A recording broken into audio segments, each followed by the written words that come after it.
Afternoon, everyone, and welcome back to St Mary's Perivale. It gives me huge pleasure this afternoon to introduce a rather special concert with Jessica Duchen, a very distinguished critic and a long-term friend of this church and of me, and of Viv McLean, who's one of our most favourite musicians, who's not played here for too long, about a year or 15 months. Anyway, he's going to put that right this afternoon. And it's all about Beethoven. And of course, Beethoven lost out heavily in the pandemic. It was his big year last year, but he picked a bad one. Because of the pandemic, we missed his 250th anniversary. We're doing something this afternoon to put it right. Jessica has written a book all about Beethoven and his romantic life, and it's called Immortal. It's available. It's a very good read, and you can buy it from your local bookshop, or if you want to help Jeff Bezos or whoever he is, you can buy it on Amazon. But it's a terrific read, very strongly recommended. I'm going to get off the stage. The show will speak for itself, but you're in for a treat with some wonderful music and some fascinating stuff about Beethoven. Thank you very much.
My dearest niece, You'll have heard of Beethoven's Immortal Beloved.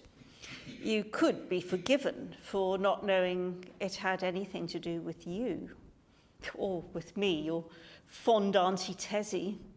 You'd probably think I was too busy founding my kindergartens to think about anything else. Small matter. It only took me 30 years. Let me take you back. After Beethoven's death in 1827, his secretary, Anton Schindler, found a hidden drawer in his apartment. In it was a love letter, possibly unsent, addressed only to someone he termed his immortal beloved. Schindler, insufferable little man, he filched it. Later, he published it in a book about the master. Beethoven writes, "My angel, my all, my own self, only a few words today, and those in pencil, with yours. Can our love persist, except through sacrifice, through not demanding everything? Can you change the fact that you are not entirely mine, I not entirely yours? Oh God, gaze at the beauties of nature and prepare yourself for the inevitable. Love demands everything, and rightly so. And so it is for me with you, for you with me. I can only live with you either completely or not at all. Yes, I have decided to wander far and wide until I can fly into your arms and call myself entirely at home with you, and send my soul enveloped by yours into the realm of spirits. Yes, regrettably, it must be so. You will recover more easily, as you know I am faithful to you. Never can another own my heart, never. Oh God, why must one leave somebody one loves so much? Be calm. Only through calm consideration of our existence can we achieve our goal of living together. Be patient. Love me. Today, yesterday. You, my love, my all, farewell, Lebewohl.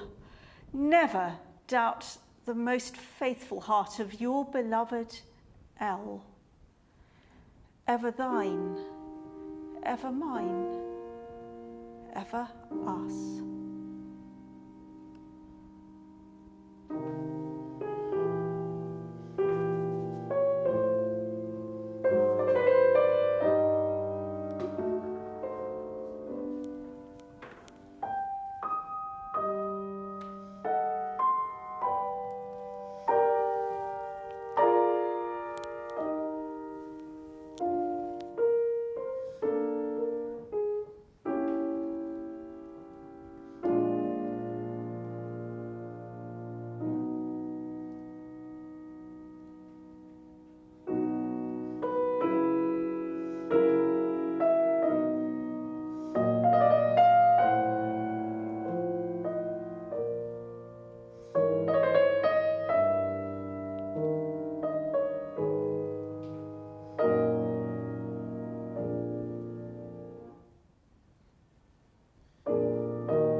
My former pupil, Marie Różocki, came to see me yesterday.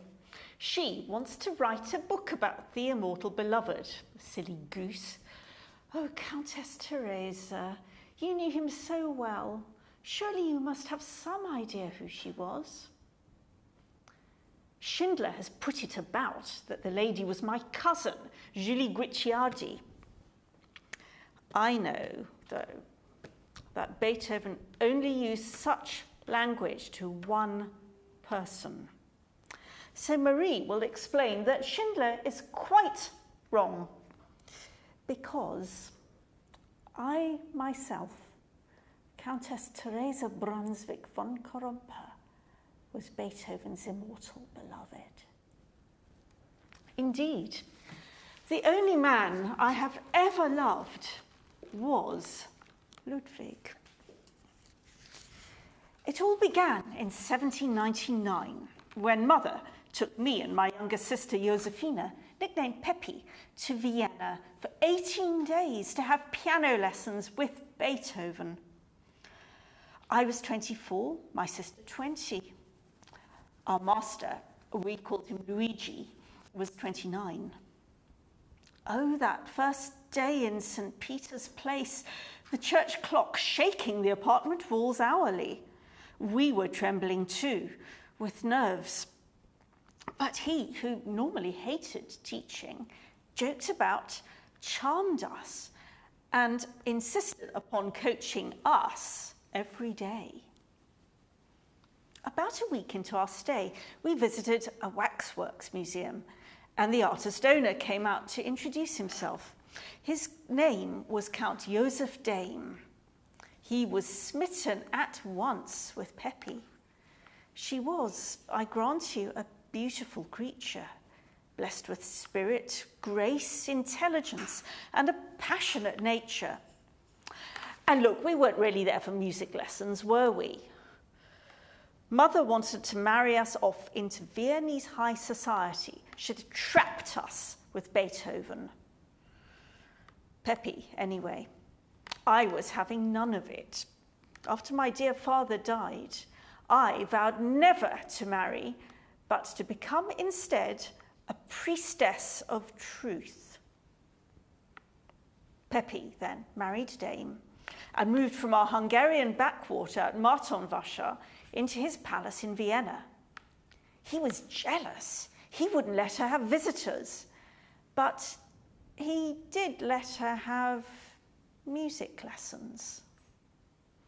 Then, in winter 1804, just before Peppy's fourth baby was due, Dame caught a chest infection during a freezing long journey between Prague and Vienna and passed away, leaving my poor sister widowed at 24 with a clutch of tiny children, a waxworks museum to manage, and more debts than anyone had imagined possible.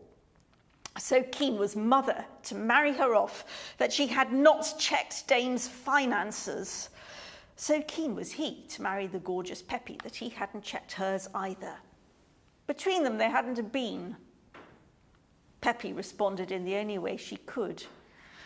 She had a nervous breakdown. Fortunately, there were friends at hand.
that was the start of the so-called Andante favori.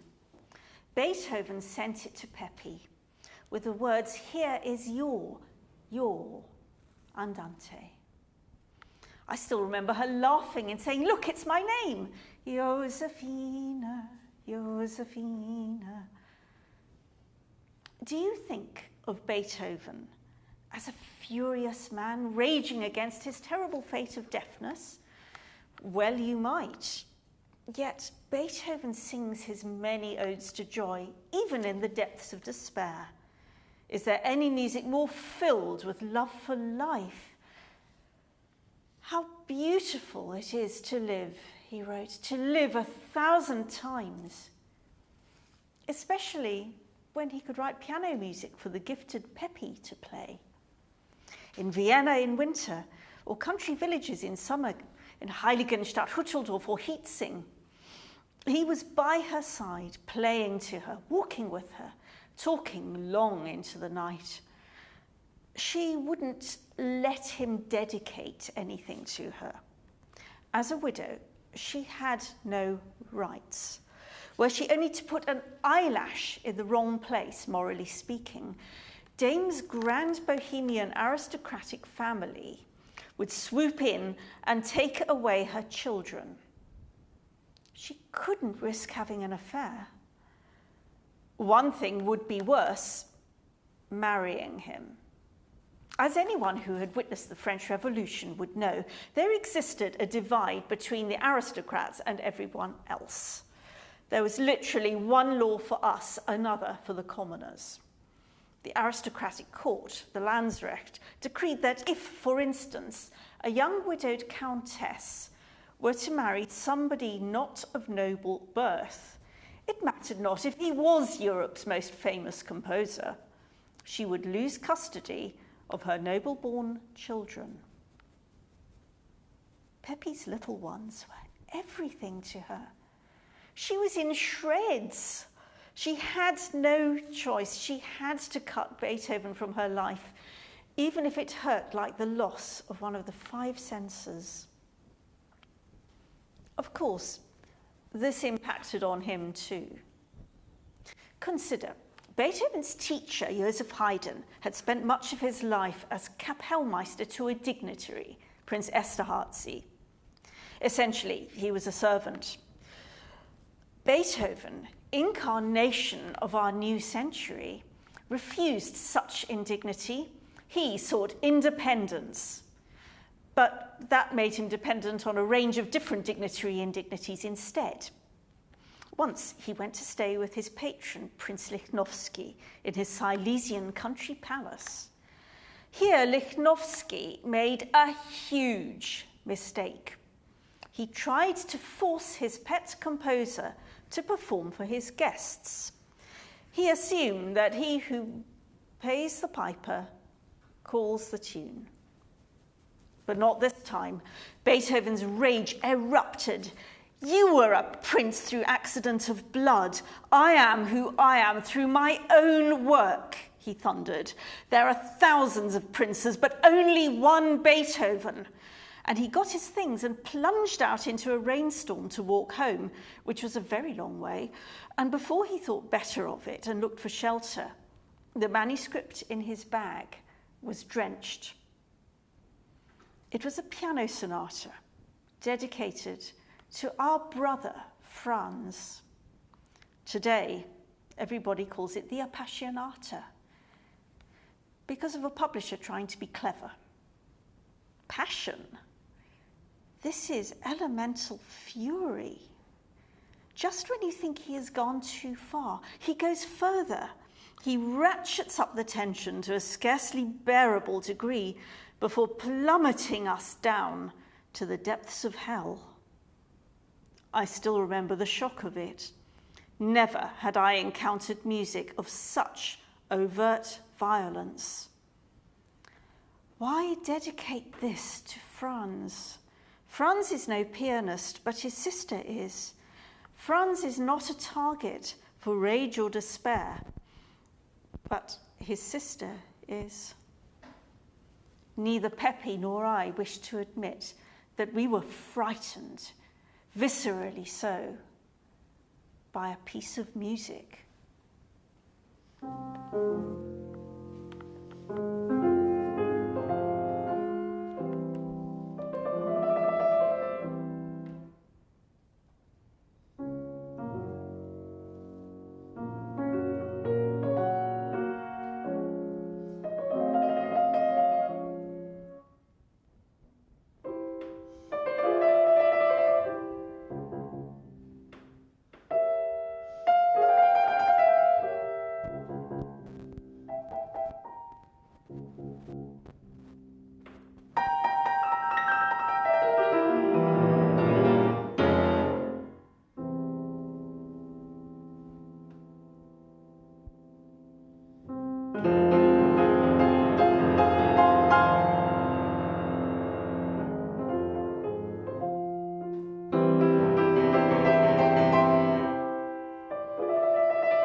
My dear niece, I was only trying to help your mother when I suggested that we go to Switzerland to consult the educational philosopher Heinrich Pestalozzi.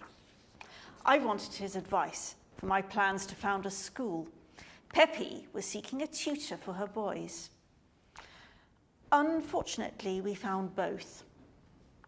Peppy engaged as tutor a Pestalozzi disciple, Baron Christoph von Stackelberg from Estonia.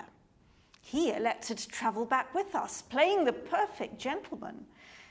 Pious, high-minded, devoted. Because he said Napoleon might invade at any moment, would avoid Vienna and plan a route home to Hungary via the south. But in Geneva, Peppy fell desperately ill. She lay at death's door for several weeks. Let's help her recovery by going south, Stackelberg said, to the warmth, to Florence. There he struck. By the time we finally reached Hungary, Peppy was visibly, protuberantly pregnant. She had no wish whatsoever to marry this man who had lied his way into her bed. But Mother and Franz's fury made it clear she was trapped. This unhappy pair did what many couples do in an attempt to heal themselves. They bought a house. They set their hearts on a remote and romantic chateau in Bohemia, its price astronomically beyond their means. It was 1811. Our defeat by Napoleon had already ruined Beethoven's patrons. Now it ruined my sister and her vile husband. The currency was devalued to a fifth of its former worth. Their debts were uncontrollable. Peppy still had that blasted waxworks museum, and Stackelberg was refusing to get a job. By June 1812, things were falling apart. Stackelberg walked out. Peppy was glad, but desperate. She now had 6 children to support, 4 dames, 2 Stackelbergs. Her dame in-laws lived in Prague. She decided to go there, travelling incognito, to seek their advice. I took all the children to the countryside for the summer, to Hacking, near Heiligenstadt, Hütteldorf and Hietzing, where it began to rain and didn't stop. I and my charges coped as best we could, while on the roads, carriages floundered in seas of mud, and into the middle of this biblical plague of flooding, Peppy crashed back early, incoherent, radiant, half mad. It emerged that in Prague she'd run into an old friend who was also there to meet those who might help him financially, and he'd cancelled his plans in order to spend the evening with her. The next day, to my horror, I found her writing to Stackelberg, begging him to come home. She knew her own fertility. Someone would have to help clear up this mess. I wonder who. Peppy's old friend had once dedicated a sonata to me. It's in F-sharp major, soft, wise, but very fiddly. He knew I liked a challenge. Clarity, good sense, and balance are required throughout, versus the dark world of the Appassionata, a voice of reason, entirely in tune with the way that I personally function. It's the most precious gift I have ever received.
On the 8th of April, 1813, as it turned out, 9 months and a few days after Beethoven wrote his Immortal Beloved letter, Peppy gave birth to a baby girl. We named her Minona. Dark and determined, with an indomitable constitution. Of all Peppy's children, she was the strongest, the most intelligent, and the only one who was musical. I'd sit at the piano holding her and watch her reach out her tiny hands to it. I dreamed she would be our prodigy, our magic girl, the daughter for whom her father longed, yet could never care for as his own. He could never have been a father to Minona because when she was 18 months old, Stackelberg turned up with 6 policemen and abducted his 2 daughters and their baby sister, who was officially his, even if she was the spitting image of Beethoven. He wrenched that terrified little mite out of her mother's arms. Look, Stackelberg didn't want his daughters. He knew Peppy's greatest fear was that her children would be taken away. So he took them. She wanted divorce above all. He would never grant it. His only objective was to cause her as much pain as humanly possible. He succeeded. She was virtually destitute, ill with consumption, her mind falling apart. What of her relationship with Beethoven? That too was in tatters, at least in its worldly dimension. He had his own problems. After his brother's death, he was trying to adopt his nephew, battling the lad's appalling mother in the courts, in what looked to me very like an attempt to fill the massive Minona-shaped hole in his life. In 1816, he invented a new form that he termed a Liederkreis, or song cycle, and for this set 6 poems under the title An die Ferne Geliebte, to the distant beloved. Actually, it was a commission. It wasn't written for Peppy at all. Unable to free herself from Stackelberg, Peppy was lonely. She was also, in a way, liberated. Late in 1814, she'd succumbed once again to the charms of a tutor. She'd engaged Baron Andrian to coach her boys, but ended up pregnant by him, an 8th child by a 4th father. Whatever Luigi felt about Peppy's ignominious betrayal, he seemed unable to let go. How do I know? Because that song cycle is full of her motif. The fixed idea, the obsession, the only beloved. My sister, Josephine, Josephine. Don't be stupid, the ailing Peppy said. I reminded her she was the one who had first thought he was setting her name. But that's how he writes, she said. It's everywhere in his music because that's his language. It's nothing to do with me. So why is he writing songs to a distant beloved where this, of all things, is the centre of it? He never forgot you before. He won't do so now. What does it matter, said Peppy. It's all squandered. It's all gone. And why are you so obsessed anyway? Obsessed? It's true. I was hooked like a trout in the Danube. He was 22. I was old enough to be his mother. His name was Louis Migazzi. I brought him my studies of ancient Greek philosophy. He brought me his of Indian spirituality. We talked and talked. Louis, Luigi, Ludwig, all the same name in melting pot Vienna. But I would not give way to passion. I, a high priestess of truth. Instead, at the piano, I sang myself into a stupor, dreaming of my distant beloved, who lived 2 minutes away. Take them then, these songs which I have sung for you. As you sing what I sing, then through these songs, the distance between us shall dissolve, and a loving heart shall be touched by that which a loving heart has consecrated.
Pepi died in March 1821.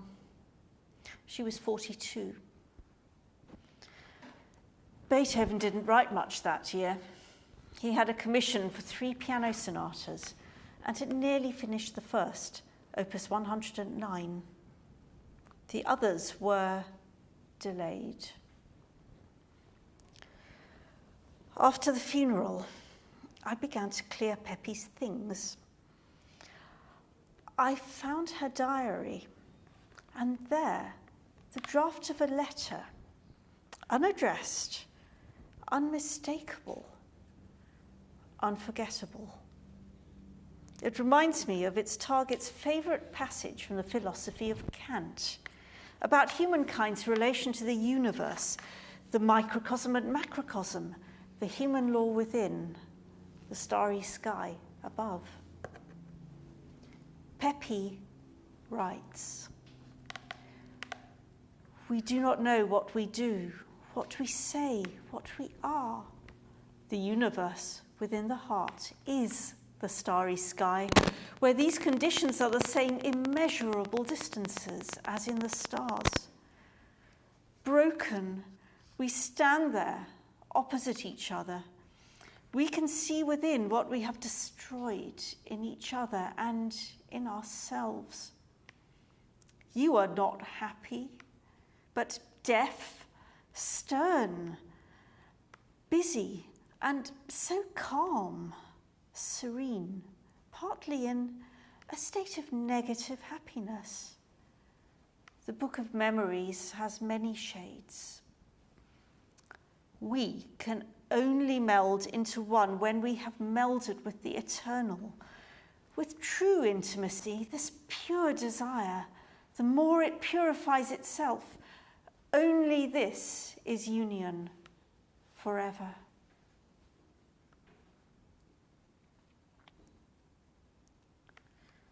You realize, of course, their story must never be told. It would disgrace the family. So my pupil Marie will innocently provide posterity with an alternative. And my words are no lie. The only man I ever loved was Ludwig Megazzi. My dearest Minona, imagine what he might have written if he and your mother had been able to marry. What would she have made of him as his wife? Instead, we have his music of struggle. And as he triumphs through strength and generosity and the power of a really good fugue, so he inspires us all. Halfway through the sonata opus 110, he begins a peculiar improvisatory passage, as if setting a scene. An anguished lament rings out, an overt tragedy. But then, a single thread begins, rising up, and soon he is saving himself and us with its fugue, gathering energy, returning to life, until, apparently approaching triumph, the music collapses. The returning lament can scarcely speak for exhaustion.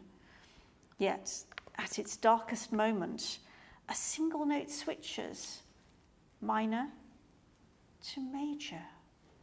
The fugue is back, upside down, melting, transfigured, and finally he sets it free. There it goes, flying over the starlight, freedom exploding into unity, melding into one. The human law within, the starry sky above.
Well, that was an absolutely wonderful hour of words and music. Absolutely fascinating story, beautifully told by Jessica, and you can get the book. As I said, if you were watching at the start, the book Immortal is available from all good booksellers and online if you wish. And Viv's Beethoven playing was quite wonderful, terrific, as always. Gets better and better. We have a lot of good pianists here, but he's one of the tops. A terrific afternoon, and I'd like especially to thank our technical team today, because it's quite a job coping with the different voice and piano and all that. And we've got some new mics we're very proud of to try and improve our sound. When we did our questionnaire survey, there were one or two remarks amongst everyone saying how good our broadcasts were, saying that the sound quality could be improved a little. Well, we've taken note of that. We've got some new mics, and I hope you notice a difference. And this is all due to our technical team, Simon Shute in charge, and Rob Jenkins helping recording this afternoon and helping with the mics. We're very lucky to have their expertise on hand. This is a joint operation of several of us, and we're all retired and volunteers. None of us get paid. So the next bit is that please donate generously, because when you do, it goes to the musicians. It doesn't go anywhere else. Not to any salaries or anything, just goes to the musicians and to the upkeep of this wonderful historic building. So please donate generously on the website, and thank you very much for being with us this afternoon. As of the autumn, we'll be having a live audience here, which will be much better. But we've had about 140 concerts so far in this empty church, and we've kept the show on the road, and I hope we've given you a lot of entertainment. Thank you for being with us. We've got a bit of a piano festival coming up, because we've a piano recital on Tuesday by Thomas Kelly, wonderful young British pianist. Then we have Nick Zhu playing on Thursday, wonderful Chinese pianist. Then on Sunday, a week today, we have 4 pianists who've been admitted to the preliminary stages of the Warsaw Chopin competition, and they've been selected to play in that. And they're going to play their recitals, about 30 minutes worth of assorted Chopin. So that's 4 half-hour recitals from 4 o'clock onwards next Sunday afternoon, absolute extravaganza of Chopin. And lots more coming up. Thank you very much for being with us. I've gone on too long. A very good afternoon, and thank you for being with us.